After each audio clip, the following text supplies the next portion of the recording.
If you have not continued the Anne of Green Gables series past Anne of Green Gables, let me influence you right now, especially if you are a wife and a mother, because Anne Shirley as a girl is so imaginative and enchanting, but Anne Blythe as a wife and a mother is so inspiring and gracious, and I want to be just like her. She is a literary mother who inspires.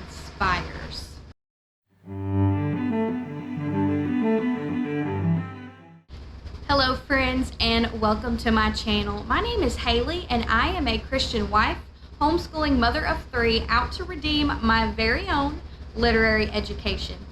And in order to do that, every year I now pick a male and a female author of the year.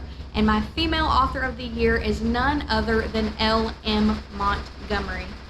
And what started my whole thing for redeeming my literary education and diving into classics was Anne of Green Gables. That is one of the first classics I revisited as an adult, specifically in children's literature, and I had never read it before. And since then, I have been continuing the series, but specifically this year, my plans are to finish the series in its entirety.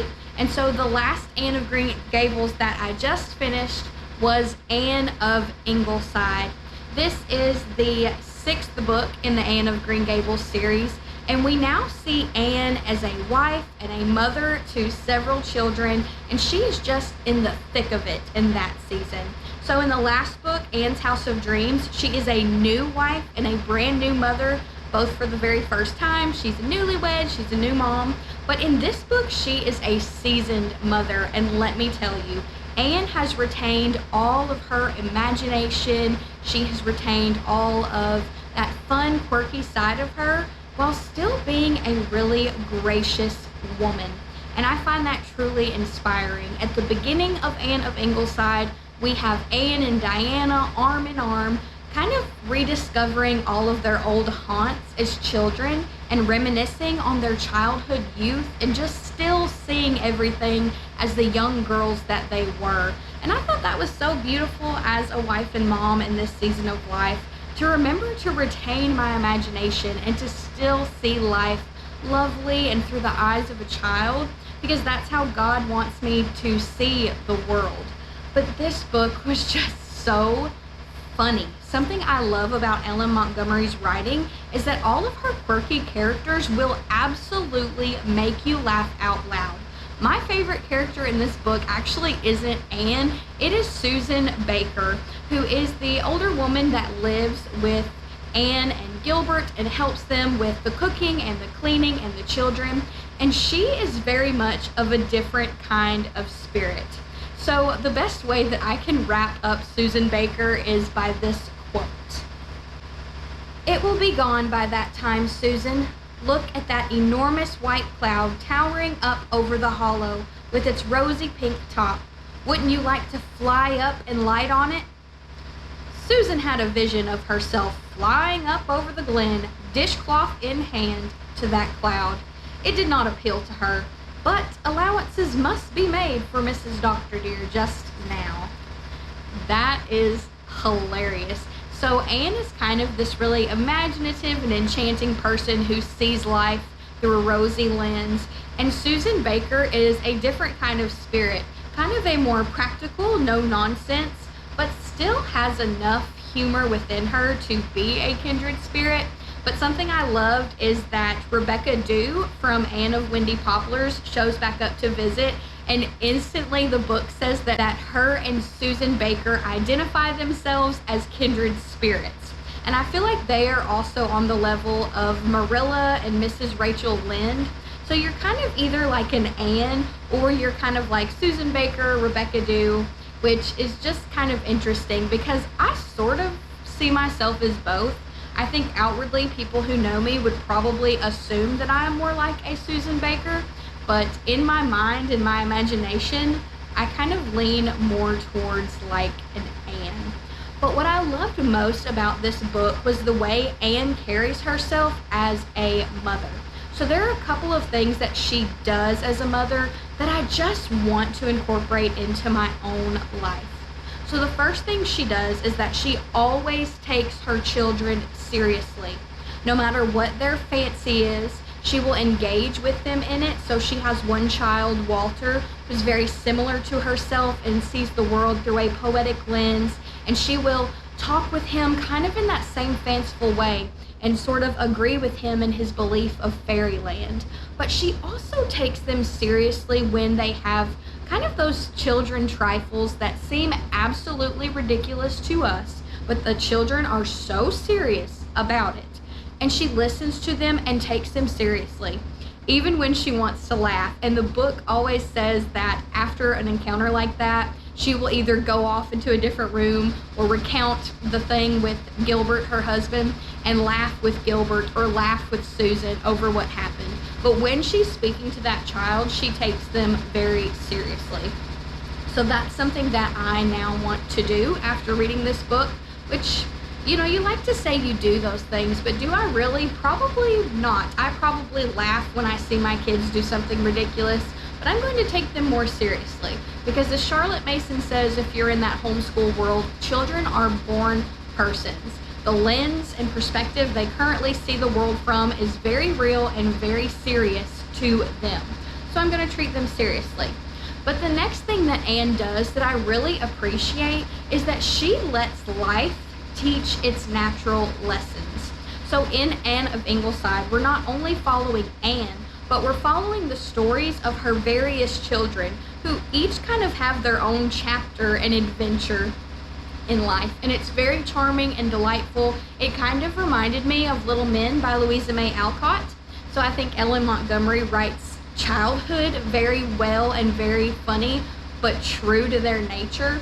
But whenever something happens and it's kind of because of the child's own fault, like they got themselves into that situation, there's always very natural consequences for that. Anne kind of lets life do the punishing or the discipline for her.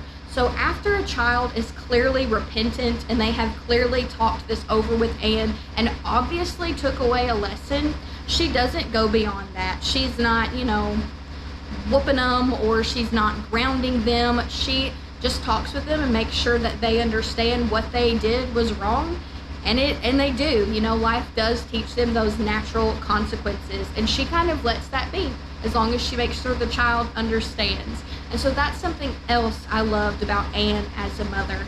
And then finally, what I loved about Anne as a mother is how much her children revere her and admire her.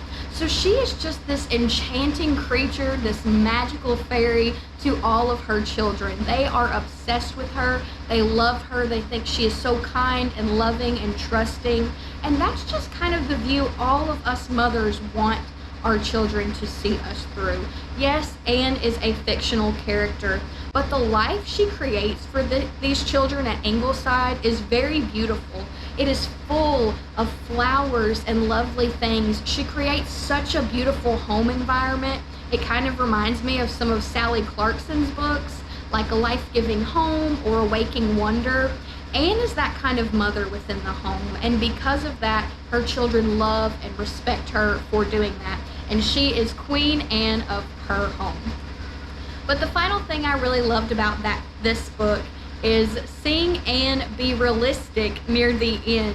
So all throughout the book, I'm like, oh, this is lovely, but it just feels unattainable. You know, I am not this perfect by any means.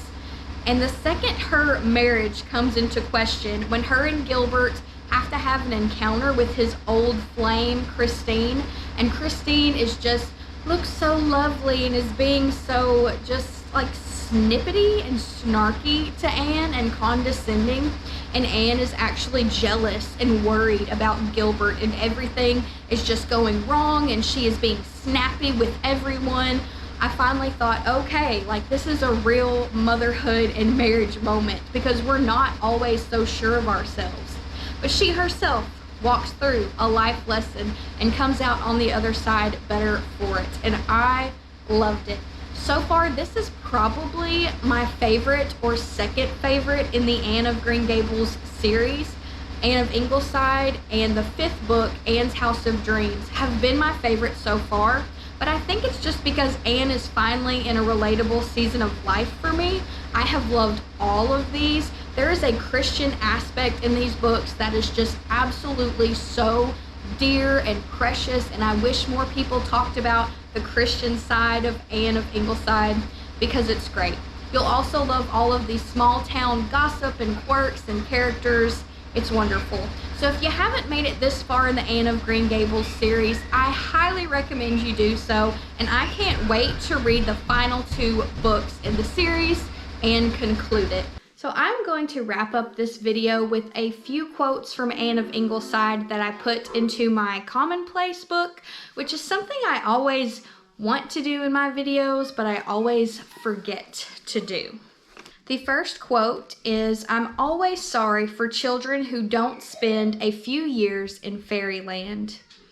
The next, "You have to work in a garden yourself or you miss its meaning." And the next, "And it's nice to be making the garden beautiful," said Jim. "Susan says it's God who makes everything beautiful, but we can help him out a bit, can't we, mums?" And last, probably my favorite, "Mothers were the same all through the centuries, a great sisterhood of love and service, the remembered and the unremembered alike." This was such a delight. There were so many quotes in here about springtime and motherhood and childhood, and it was just perfect. So if you haven't made it this far in the Anne of Green Gables series, you should absolutely do so. So please let me know in the comments below if you've made it this far or what your favorite book in the Anne of Green Gables series is. And Lord willing, I will see y'all next time. Happy reading, friends.